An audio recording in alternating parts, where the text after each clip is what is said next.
अस्सलाम वालेकुम स्टूडेंट्स, आज हम 10.9 की क्वेश्चन नंबर 2 करेंगे। इससे प्रीवियस लेक्चर में हमने क्वेश्चन नंबर 1 किया था। पहले हम देखेंगे कि क्वेश्चन क्या है। क्वेश्चन हमारे पास है X square plus X into Y dash is equals to 2x plus 1 Y, यानी हमें y और y डैश चाहिए। वही प्रोसीजर फॉलो करेंगे। y को लेट करेंगे, y is equals to C naught plus c1x plus c2 X square plus c3 X cube plus up to so on. अब इसका हम लेंगे derivative. y dash mean derivative, first derivative है। Single dash जो है इसका मतलब है c1 आया प्लस 2c2x, पावर शुरू में पावर में से एक माइनस, पावर शुरू में पावर में से एक minus plus up to so on. अब जो इक्वेशन हमें क्वेश्चन में दी गई है, हम उसको जो है वो उसमें जो है वो y और y डैश की वैल्यूज़ को पुट कर देंगे। यहाँ पे मैंने y की और y डैश की और y की वैल्यूज़ को जो है वो पुट किया। इसके बाद मैंने क्या किया, इनको मल्टीप्लिकेशन करवा दी। एक्स स्क्वायर को पहले इन सारी वैल्यूज़ से मल्टीप्लाई करवाएंगे हम। एक्स स्क्वायर c1 आएगा प्लस 2x, यहाँ पे था x क्यूब हो जाएगा, और c2 आ जाएगा प्लस 3x4 c3 आ जाएगा। इसके बाद plus up to so on, और उसके बाद हम लोगों ने x को जो है इन सारी वैल्यूज़ से मल्टीप्लाई करवाना है। x1 x c1, यहाँ x1 नहीं आना है, बाय मिस्टेक आ गया। x c1 plus 2c2 X square plus 3c3 X cube plus up to so on equal. इसके बाद 2x प्लस 1 था, पहले 2x को सारी वैल्यूज़ से मल्टीप्लाई करवाएंगे, इन सब से 2x, इन सब वैल्यूज़ से 2x को मल्टीप्लाई करवाएंगे, फिर 1 से मल्टीप्लाई करवाएंगे तो सिंपली वही वैल्यूज़ दोबारा लिखी जाएंगी। इसके बाद हमारे पास वही procedure comparing the coefficient. Coefficient compare करने के लिए हम x के कोफिशिएंट कंपेयर करते होते हैं, क्योंकि यहाँ पे हमारे पास हर वैल्यू के साथ x ज़्यादातर मौजूद है, तो हम उसका कंपेयरिंग करेंगे। यहाँ पे हम सबसे पहले कंपेयर करेंगे एक्स नोड को। एक्स नोड की वैल्यूज़ को कंपेयर करने के लिए हम देखेंगे कि कौन सी ऐसी वैल्यूज़ हमारे पास इक्वेशंस में दी गई हैं जिसमें हमारे पास एक्स मौजूद ना हो। यहाँ पे देखें, हम इधर से देखना स्टार्ट करते हैं। इधर इक्वल के इधर वाली साइड पे हमारे पास एक्स की कोई भी सी जो है कोई भी ऐसा नहीं है जिसमें एक्स की वैल्यू ना हो, यानी एक्स नोड कोई भी ऐसी वैल्यू नहीं जिसमें एक्स नोड हो।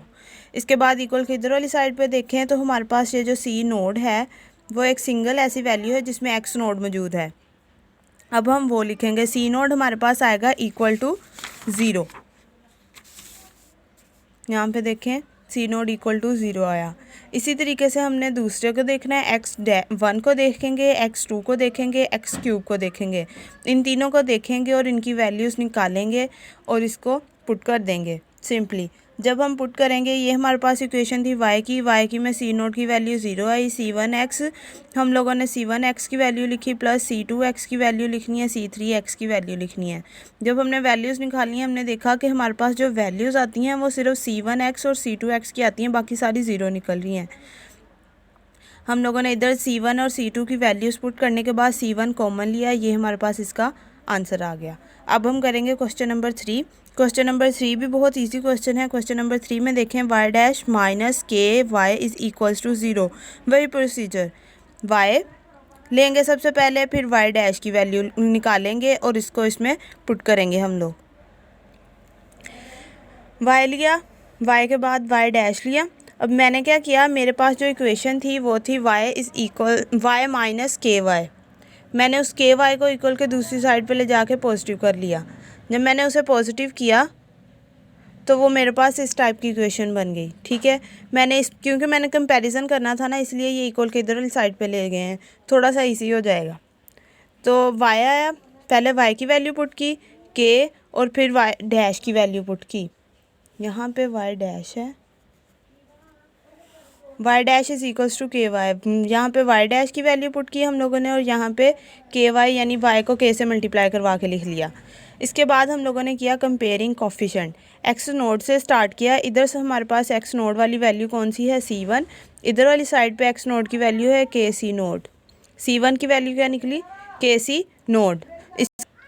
इसके बाद हम लोगों ने x1 यानी x की पावर 1 है उसका कंपैरिजन करना है। यहाँ पे x की पावर किसके साथ 1 आ रही है, 2c2 के साथ। फिर सेंटर में इक्वल का साइन आएगा। फिर यहाँ पे देखें x की पावर 1 किसके साथ है, kc1 के साथ। 2c2 is equals to kc1। c1 की वैल्यू हम लोग पीछे निकाल चुके हैं, वो हम इसमें अगेन पुट करेंगे। 2c2 इज़ इक्वल्स टू के सी नोड, यहाँ से ये वैल्यू पुट की इधर हम लोगों ने। ये के स्क्वायर हो गया, सी नोट वैसे ही आ गया, यहाँ से ये 2 इधर जाके डिवाइड हो गया, C2 की वैल्यू हमारे पास ये आ गई। अब हम देखेंगे थर्ड कंपैरिजन एक्स स्क्वायर का। यहाँ पे देखें 3C3 और साथ में यहाँ पे हमारे पास KC2 आया। KC2 C2 की वैल्यू हम लोग पीछे निकाल चुके हैं, वो हम अगेन पुट करेंगे। ये इसमें ऐसे ही होता है, जब हम एक चीज़ की वैल्यू निकालते हैं अगर वो आगे दोबारा एग्जिस्ट कर रही है, यानी जब हम लोगों ने निकाली ना C1 की वैल्यू निकाल ली, अब C2 में जब हमने देखा तो उसमें हमारे पास दोबारा से C1 आ रहा है, तो हम उसमें C1 की वैल्यू जो पीछे हम लोगों ने निकाली थी ना वो पुट करेंगे। इसी तरीके से आगे की आगे वैल्यूज़ जो हैं वो पुट होती जाएंगी। यहाँ से C2 की वैल्यू हम लोगों ने पीछे से पुट की, वो पुट करने के बाद इसको थोड़ा सा सिंप्लीफाई किया, ये हमारे पास C3 की वैल्यू आ गई। इसके बाद हम लोगों ने सिंपली इक्वेशन में जो है इसको पुट कर लेना है। यहाँ पे देखें y is equals to C naught plus K C naught X plus K square C naught divided by 2 X square, ये सिंपली वैल्यूज़ को पुट कर लिया अब हम लोगों ने। इसके बाद है क्वेश्चन नंबर 4। क्वेश्चन नंबर 4 जो है वहाँ हमारे पास वो भी बहुत इजी क्वेश्चन है, उसमें सिंपल हमारे पास है y dash plus y equals to 1। वही प्रोसीजर, y लेंगे, y डैश लेंगे, वैल्यूज़ को पुट करेंगे। पुट करने के बाद ये हमारे पास इक्वेशन आएगी। ये बहुत ही ईजी क्वेश्चन है। यहाँ पे हमारे पास ये इक्वेशन आ गई, ये वाली, y डैश पुट किया और प्लस y पुट किया, इक्वल्स टू 1 रखा, कंपेयर किया कोफिशिएंट को। जब हम लोग इसमें हमारे पास ये बात याद रखने वाली है, जब भी कांस्टेंट की ऐसी इक्वेशन हो जिसमें एक साइड पे तो वैल्यूज़ आ रही हों वेरिएबल के साथ, लेकिन दूसरी साइड पे हमारे पास कोई भी कांस्टेंट नंबर हो, 1 2 3 4 5 6 7 8 कुछ भी हो, तो इसमें हम सिर्फ जो है ना जब हम लिखते हैं ना उसकी कांस्टेंट की एक्स नोट का कंपैरिजन करते हैं तभी इक्वल के इधर वाली साइड पे कोई वैल्यू आती है, वरना हमेशा ज़ीरो आता है। क्योंकि यहाँ पे ना हमारे पास एक्स नोट की कोई x1 की कोई वैल्यू है, x2 को स्क्वायर को देखें उसकी भी कोई वैल्यू नहीं है, एक्स क्यूब की भी कोई वैल्यू नहीं है, वो ज़ीरो ही लिखी जाएगी। यहाँ से सबसे पहले एक्स नोड को कंपेयर करेंगे, C1 है एक्स नोड वाली, और इसके अलावा यहाँ पे ये सी नोड है, C1 plus C naught equals to 1 आया। यहाँ से C1 की वैल्यू हम लोगों ने निकाली 1 माइनस सी नोड। क्योंकि सी नोड छोटा है इसलिए हम लोगों ने जो बड़ी होती है ना C1 है उसकी वैल्यू निकाली है। हम लोग सी नोड की भी निकाल सकते थे, लेकिन C1 नोड जो है वो छोटा है, C1 से होता है, तो C1 की वैल्यू हम लोग पहले निकाल लेते हैं, सी नोड की बाद में निकालेंगे अगर आती हुई तो। अब हम x1 का कंपैरिजन करेंगे। यहाँ पे हमारे पास ये इक्वेशन आएगी, इसमें C1 की वैल्यू पुट करेंगे, उसको दोबारा से सिंप्लीफाई करेंगे, C2 का आंसर निकालेंगे। इसका आंसर निकल आने के बाद इसी तरीके से C3 का कंपैरिजन करके C3 के लिए वैल्यूज़ निकालेंगे और इसको इक्वेशन में पुट करके आंसर लगा देंगे। बस यहाँ तक है ये काम। इसके बाद नेक्स्ट लेक्चर में हम लोग क्वेश्चन नंबर 5 करेंगे। यहाँ तक करें, अगर कोई भी क्वेश्चन हो तो आप मुझसे कमेंट में पूछ सकते हैं। अल्लाह हाफिज़।